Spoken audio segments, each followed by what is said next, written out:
Shalom, shalom a todos que están mirando. Le habla Rabino Moshe Otero de los Caminos de Israel.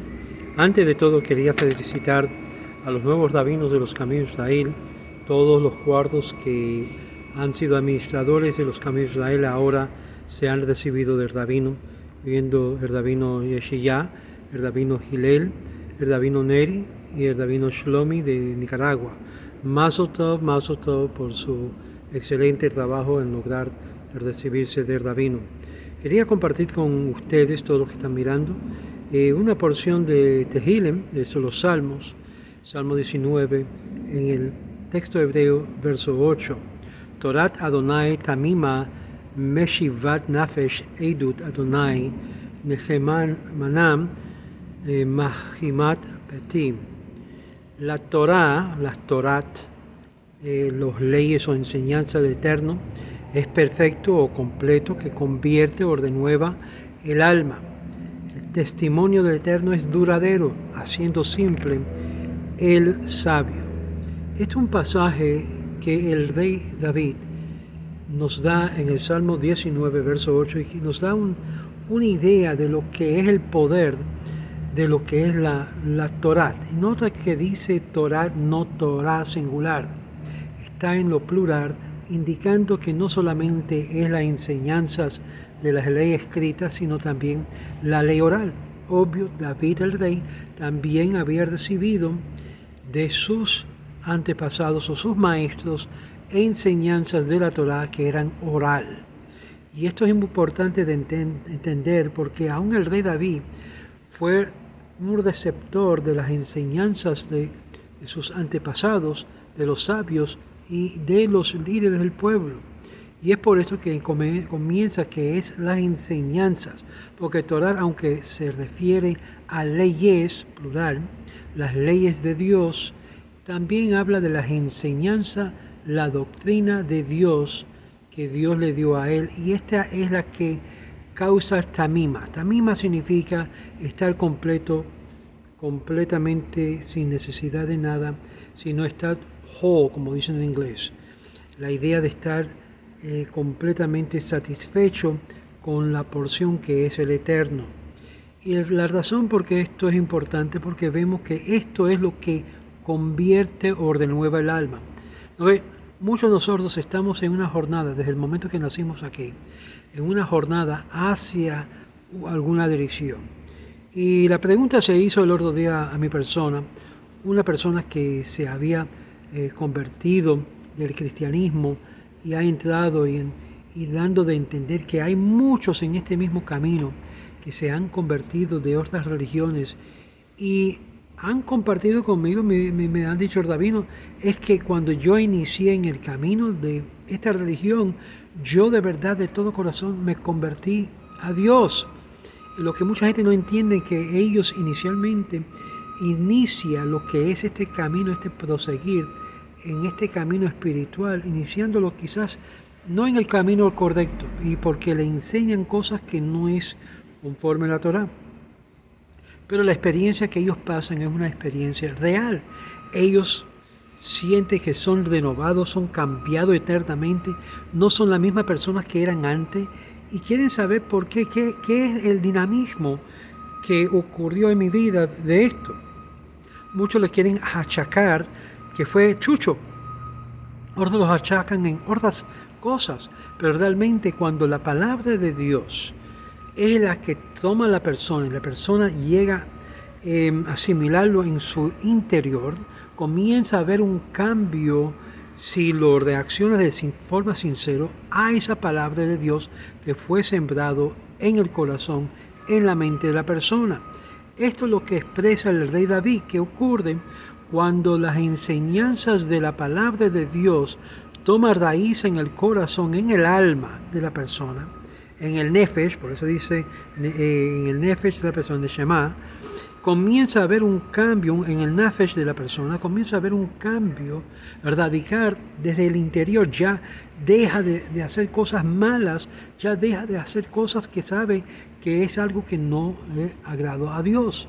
Y es por esta razón, amigos, que la Torá, las enseñanzas del Eterno, es perfecto, causa lo que es sanación interior, causa lo que es un sentido de estar completo, un sentido de querer hacer lo correcto y ya dejar lo malo, que es exactamente lo que el profeta Isaías habla en capítulo 55, diciendo que aprendemos aprender a hacer lo bueno y dejar hacer lo malo. Esto es lo que se refiere cuando una persona que llega a arrodillarse en su alma delante del Eterno y pedirle al Eterno perdón por sus obras malas que había hecho, los daños que él había hecho, y hacer una solución, un compromiso con el Eterno de cambiar su vida, y abre su corazón, abre su mente al Eterno para que el Eterno venga y comience a cambiarlo. Dejar que la Torah comience a aplicar en su vida interior de tal forma que llegue a haber una conversión. Y aquí está la clave, una conversión del alma de la persona, no hacia un ser humano, no hacia un hombre, sino hacia el eterno Dios que cambia y renueva el alma y le da la esperanza y le perdona sus pecados. Dios es fiel, amigos. No tengamos sin duda, como dice acá, que los testimonios del Eterno son fiel, son sí y son amén. Cuando una persona se humilla delante de Dios, le pide perdón a Dios, Dios lo perdona. Dios le da la nueva oportunidad de transformar su vida de una forma que lleva a ser una nueva criatura. Y esta es la razón por la cual la expresión que en el griego sería metamorfis, que en hebreo, ¿sabe cuál es la equivalencia de metamorfis del griego? Sí, amigos, Gilgul. Gilgul es traducido como una reencarnación, un renacimiento de nuevo, un nuevo despertar. Es lo que sí significa Gilgul. Aquellos que no creen en la reencarnación, gustan o no les gusta, su experiencia ha sido uno de cómo comenzando de nuevo, de nacer de nuevo.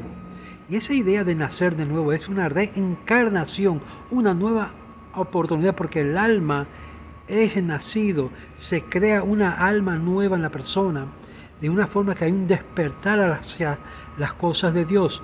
El concepto de Gilgul de almas concuerda con una persona por algo, porque desea ese algo de interiormente y comienza a cambiar su vida y su boca comienza a facilitar las palabras, la confesión hacia aquello que desea, que es perdón de pecados, una oportunidad nueva, un deseo de cambiar a una nueva vida. Y esto lo dice también el rabino de Breslov, el de Kutei Moharan, el 3182. Hay muchos aspectos espirituales que mucha gente no comprende, que ocurre el momento de que una persona se entrega a las cosas de Dios de todo corazón. Hay una transformación, pero ¿cómo es que siempre hay lardones en la reja de las cosas espirituales? Que Dios es el que causa esto, y este nuevo nacer, porque es una estimulación, lo que se llama un regadimiento de lo que es la parte espiritual del ser, que la persona comienza a transformarse interiormente, sabiendo que el Eterno mismo es que lo está llamando y transformando. Muchas de estas personas comienzan en una búsqueda de lo que es conectarse con el pueblo de Dios, lo que se llama los hijos de Dios. Los hijos de Dios claramente es declarado aún en Éxodos, que se refiere al pueblo de Israel. Por eso aquellos que son hijos de Dios tienen que ser parte del pueblo de Israel, pero no todos que se llaman hijos de Dios son hijos del Rey Todopoderoso. Somos todos criaturas de Dios, somos todos creados por Dios, somos todos imagen y fuimos creados en la imagen de Dios, pero no todos son hijos de Dios. Cuando hablo de la Escritura, estoy hablando de Génesis hasta Malaquí, se refiere a los hijos de Dios, primeramente se refiere al pueblo de Israel, a los convertidos, a los prosélitos, y escuchen bien, hasta un punto, dependiendo, y hay que clasificarlo, a los Ger Toshav y a los Noáhidas. Pero hay ciertas condiciones sobre ellos en particular. Y eso yo voy a hablar más adelante sobre esto. Pero siendo parte del pueblo de Dios, llega a ser parte del pueblo de Israel. Porque el pueblo de Dios es el pueblo de Israel. Y es por eso que leemos en muchas partes de los profetas que dice, hoy me llamarás tu Dios y yo te llamaré mi pueblo. Y hay muchas citas para esto, para referirle. La parte legítima es que sin el pueblo de Israel no habrán hijos de Dios sobre la faz de la tierra. Por favor, no me malentiende, porque yo sé que muchos de ustedes que son cristianos ya están pensando en el libro de Juan. Si lo vamos a ver, esa era la idea inicial del libro de Juan, de que siendo llamados hijos de Dios cuando no lo eran totalmente apartados, llegan a ser parte de los heredores de las promesas del pueblo de Israel. Y es por eso hay gran confusión, porque el libro de Juan, el Evangelio de Juan, se mete mucho en lo que es el gnosticismo, las cosas cabalísticas de ese tiempo del primer siglo. Y de esto yo no sé si debería yo dar clases sobre vuestra Biblia cristiana. Prefiero que no, porque la idea es que hay una revolución ocurriendo en el mundo cristiano. Y esta revolución es que la gente se está despertando y reconociendo que en sí lo que sus padres le dieron como heredad es falso, no lleva a nada, sino solo a confusión. Cuando llegas a entender lo que Dios está haciendo en el mundo, vas a entender que Dios está reuniendo naciones y pueblos para que sean parte de su pueblo, el pueblo de Israel. Esto ya yo lo he mencionado en el libro de Zacarías, el libro del profeta Hagía y mucho más, y muchos otros. Dios no ha terminado en lo que es edificar a su pueblo Israel, y esto es lo que estamos viendo.